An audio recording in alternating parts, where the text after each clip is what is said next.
We'll guide you through how to select all cells with data in Excel. If you find this helpful, don't forget to like and subscribe. People search for this tutorial because they want an easy way to open existing Excel files, add new data, and select all worksheet content correctly. First, press Excel to open the program on your computer.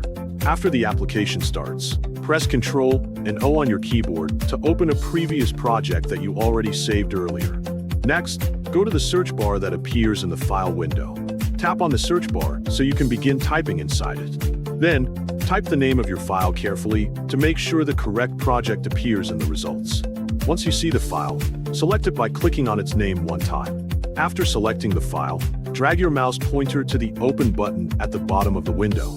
Click on the Open button to load the file into Excel.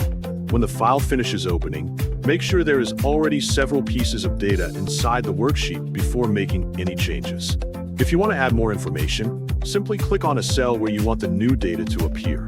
After selecting the cell, add several more pieces of data into one column by typing each entry carefully. Once you are done entering the additional data, drag your mouse pointer to the top of all the data in the worksheet.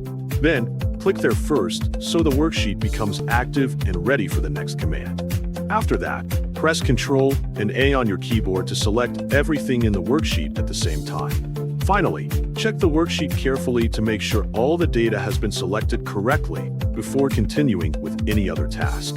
Before moving on to another activity, take a moment to review the worksheet and confirm that every row and column you need is included in the selection. If some cells are missing, click outside the selected area, repeat the process, and press Ctrl and A again until all information is highlighted properly. You should save the updated file after entering the new data so your changes are not lost. To do this, move your mouse to the Save icon at the top of Excel and click it once.